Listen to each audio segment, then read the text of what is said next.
નમસ્કાર, હું છું અંજલિ રાવલ અને તમે જોઈ રહ્યા છો ન્યૂ ભારત ન્યૂઝ।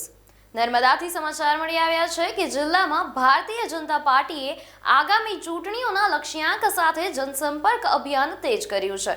પ્રદેશમાં કોરાટના નર્મદા પ્રવાસ દરમિયાન નાંદોદ, તિલકવાડા અને ગરુડેશ્વર ખાતે તેમનું ભવ્ય સ્વાગત કરવામાં આવ્યું હતું। નર્મદા જિલ્લાના રાજકારણમાં અત્યારે કેસરીયો માહોલ જોવા મળી રહ્યો છે। ભાજપના પ્રદેશ મહામંત્રી ડોક્ટર પ્રશાંત કોરાટના પ્રવાસને લઈને કાર્યક્રમોમાં ભારે ઉમંગ જોવા મળ્યો છે।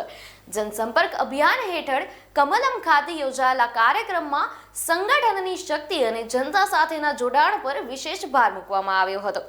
આ કાર્યક્રમનો મુખ્ય હેતુ સરકાર અને જનતા વચ્ચે સીધો સેતુ સ્થાપિત કરવાનો હતો। ડોક્ટર પ્રશાંત કોરાટે કેન્દ્રની મોદી સરકાર અને રાજ્યની ભાજપ સરકાર દ્વારા અમલમાં મૂકવામાં આવેલી જનકલ્યાણકારી યોજનાઓના લેખાજોખા રજૂ કર્યા હતા। કેન્દ્ર સરકારના ઐતિહાસિક નિર્ણયો અને લોકહિતના કામો જનતા સુધી પહોંચાડવા માટે તેમણે કાર્યકરોને માર્ગદર્શન આપ્યું હતું।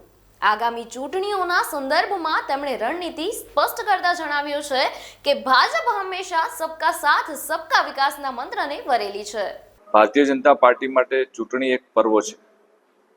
ભારતીય જનતા પાર્ટીના કાર્યકર્તાઓ ચૂંટણી હોય કે ન હોય એ હંમેશ લોકો વચ્ચે હોય છે। લોકોના સુખે સુખી, લોકોના દુઃખે દુઃખી।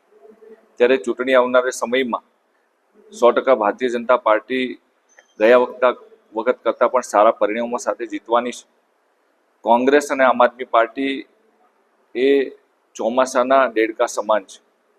જ્યારે પણ ચૂંટણી આવે ત્યારે મેદાનમાં આવી જાય, જ્યારે પણ ચૂંટણી પૂરી થઈ જાય એટલે મેદાનમાંથી ગાયબ થઈ જાય। લોકો પણ એમને ઓળખે છે અને ખાસ કરીને ગુજરાતની અંદર છેલ્લા 30 વર્ષથી ભારતીય જનતા પાર્ટીને લોકોએ ખૂબ પ્રેમ આપ્યો છે અને પ્રેમરૂપી મત પણ ભારતીય જનતા પાર્ટીને લોકોએ આપ્યા છે। અમારા યશસ્વી વડાપ્રધાન માનનીય નરેન્દ્રભાઈ મોદી સાહેબના નેતૃત્વમાં આજે છેવાડાના લોકો સુધી સરકારની યોજના અને લાભ પહોંચી રહ્યા છે। એ જ રીતે ગુજરાતની અંદર પણ અમારા માનનીય મુખ્યમંત્રી છે આદરણીય શ્રી ભૂપેન્દ્રભાઈ પટેલ સાહેબની ભારતીય જનતા પાર્ટીની સરકાર પણ લોકો માટે કામ કરી રહી છે।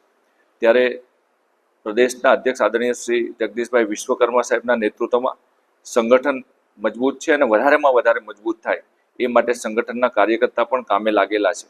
ત્યારે આવનારા સમયમાં ચૂંટણીની અંદર નિશ્ચિત રૂપે ભારતીય જનતા પાર્ટીનો વિજય રથ આગળ વધવાનો છે।